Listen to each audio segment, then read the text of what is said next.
were instructed to give him an electric shock, starting with 15 volts. And you increase the shock 1 step on each era. During the post-war times of 1945 to 1968, after the death of 6 million Jews and a war within the United States, an interest in research was prompted by social psychologist Stanley Milgram, who was prompted with the interest in obedience during the war. Thus came the question of how someone could be talked into committing such a horrible act towards a person they've never met.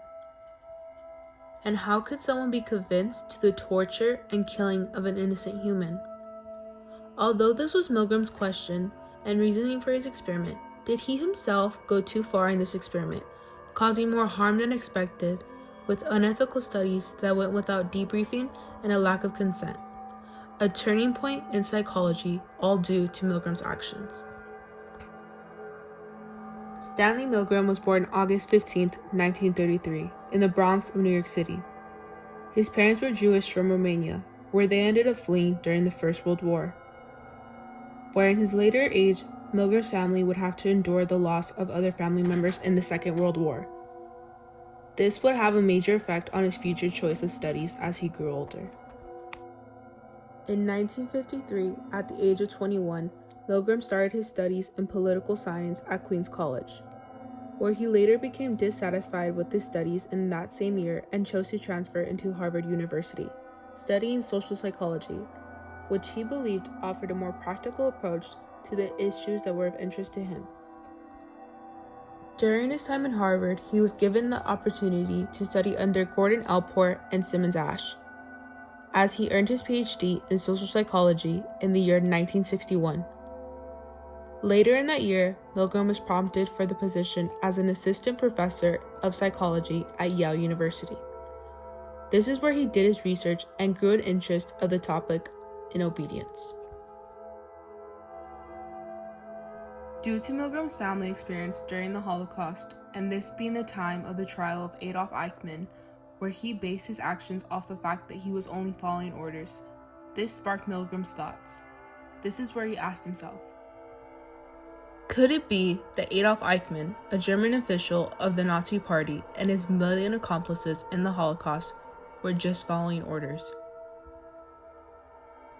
Looking back at the events of the war, he thought, how could someone that lived in a community with people they may have considered friends, neighbors they see every day, or strangers who they never got to know or talk to, have the capability to kill those same people based on a command given?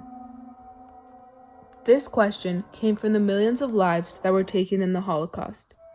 Milgram was fascinated in how humans could be influenced into torture and murder of innocent people like the Jews, and why Germans were so obedient to follow any orders they were given.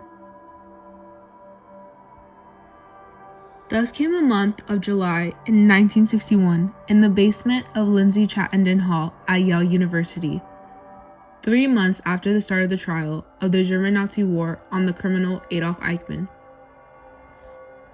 This is where Milgram created his plans for his experiment. He would get several test subjects to be prompted questions. On the other end would be the other subject asking the question. When the subject answering would get the question wrong, they would be sent a volt of shock, each time being worse than the other, displaying how far the subject asking the question would go to hurt the other. In August of 1961, after the approval of the grant proposal was given, a public service announcement was made, saying that subjects between the ages of 20 and 50 were needed for a memory study at the University of Yale under Professor Stanley Milgram. Later then, the experiment took place with 20 males aged between 20 and 50. The subjects were put in a room with each other, where one subject was referred to as the teacher and the other the learner. The teacher would be the one asking the questions, and the learner would be the one answering. What the teacher didn't know was that the experiment was rigged, so after each question, the teacher was instructed to give a shock. The questions consisted of word pairs given that had to be memorized and put together by the learner. As the experiment went on, the shocks became worse, even with the learner screaming and begging to stop. The teacher would be given 4 chances until the experiment would be stopped. When the teacher would deny to be giving the shock to the learner for the first time, the experimenter would say, "Please continue." The next time the teacher denied to give the shock to the learner, the experimenter would say, "The experiment requires you to continue." The third time the teacher denied to give the shock, the experimenter would say, "It is absolutely essential that you continue."